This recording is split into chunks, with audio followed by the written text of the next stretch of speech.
artifacts. We've done some Gradle tasks to do the builds.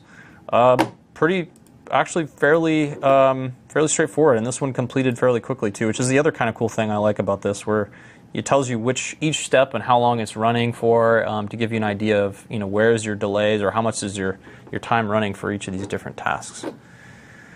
So yeah, cool stuff. That's pretty much it for the open source agent, and yeah, with that I think we'll call it a wrap. Sure. Great. Yeah. We'll see you next time. So, yeah, we'll see you the next time. We're going to see you for another module here. That's absolutely right. We got some more coming up. We have, here, what's the next one? 2 more. Wow, okay. I'm ahead of the game. Yeah. Ready to go. Yeah, so we're on module 3. We got 2 more modules to go. Perfect. So stay tuned.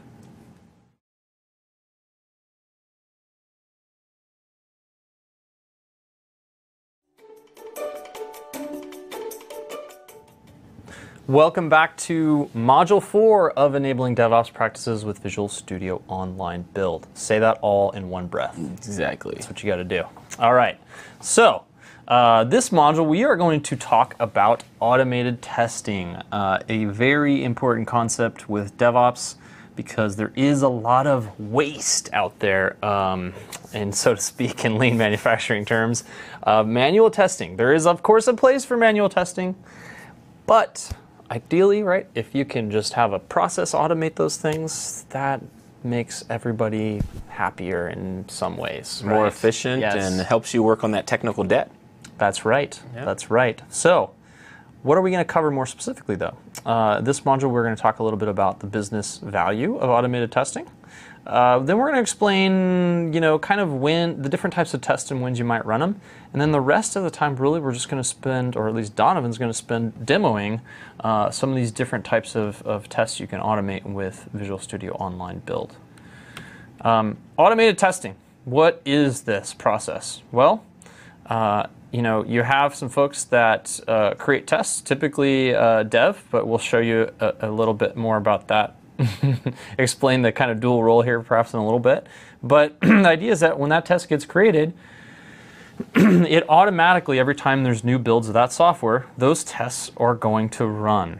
And what is the value? Why would we do this? Well, it's going to help accelerate delivery, right? Because again, if you're sitting there with somebody who has manual tests, and especially if you have separate teams for different types of tests. I've heard of companies that do this, where they'll have one team which is the UX testers, and then the UX testers will get done, and then you'll wait, and then it'll be like, okay, well, this is the perf test guys, and they got to go off for 3 weeks and do some stuff and then come back, right?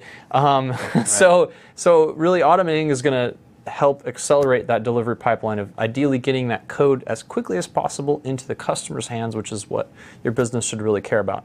It also helps with repeatability, right? I mean, anytime you introduce manual steps into a testing process, you're going to introduce possible delays or differences, right? Oops, I forgot step 32.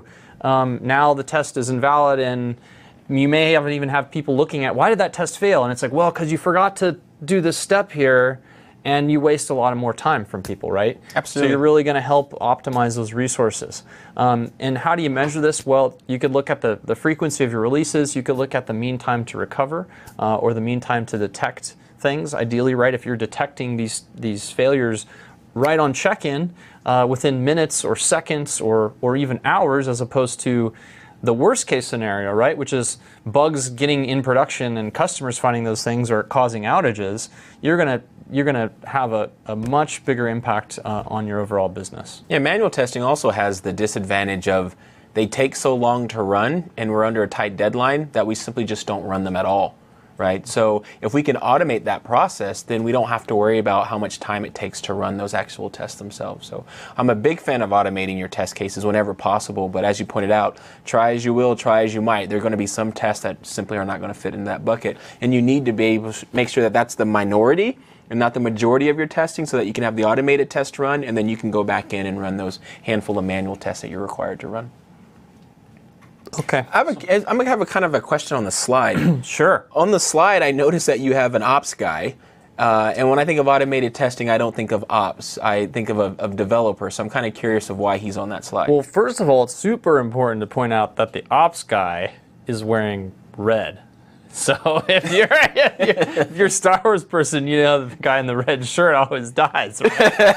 So I have to point that out. I mean, but on a technical level, okay, part of the foundational concept of DevOps is that Dev and Ops will be working through every different phase of development in some way, shape, or form. So on the previous module, right, we had continuous integration, and you might think like, why is an ops guy there for continuous integration?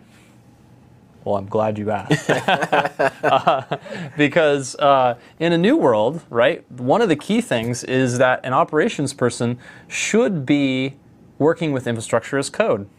So it may be that you need a tweak to a highly available infrastructure or a alerting or monitoring rule that you want to set up for one of your environments, and so you need to make a slight modification to that, or an auto scale policy, right? You may work with a developer on a load test and a corresponding auto scale policy to handle that load.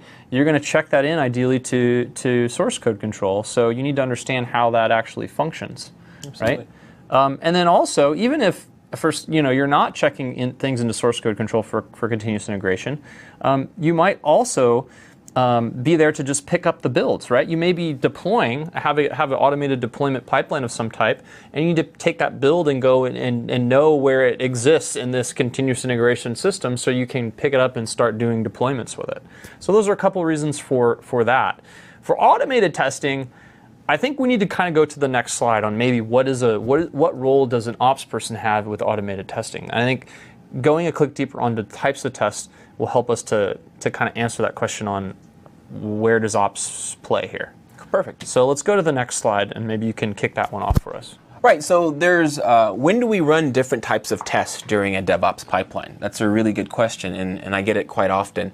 And they're kind of in an order that I would run them. Unit tests are going to get run during your build, right? These are very developer-centric type of tests. They're written by the developers, and they're going to be able to execute very, very quickly, and they're normally isolated. If you're going to be a true unit test, it's isolated from any external dependencies, which means it's no longer accessing a database, it's not accessing any external web services, it's literally testing itself in isolation. So we are great candidates for running during your build.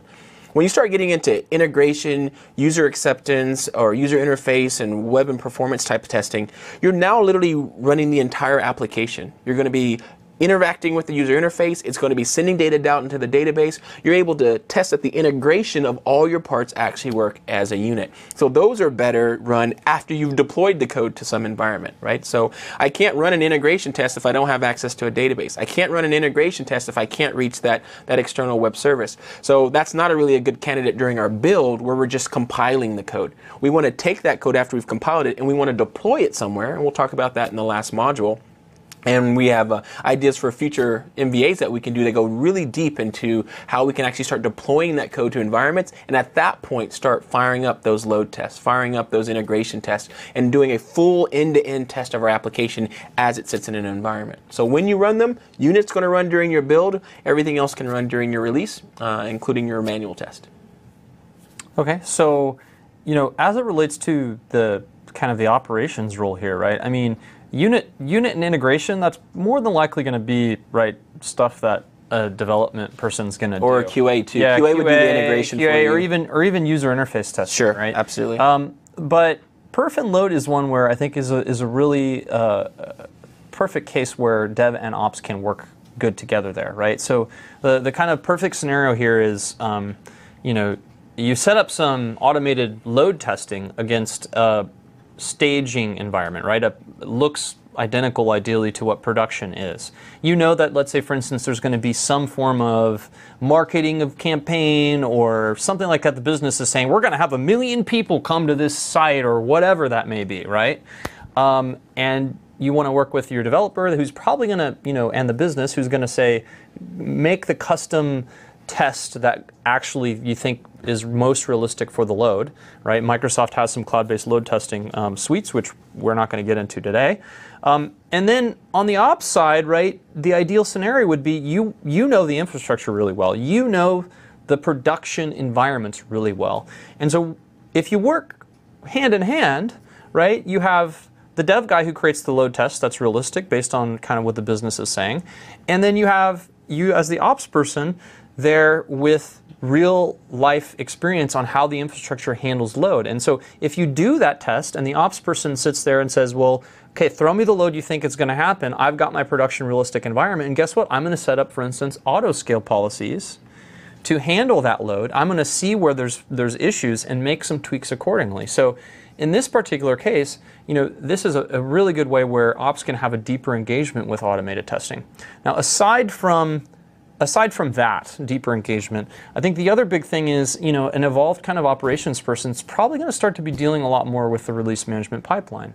And as kind of Donovan's pointing out here, those tests that are going to be run, they're likely going to be run somewhere that's along that pipeline that's closer to production. So as an ops person, you may not be writing the integration or the unit test or the user interface test, but you are going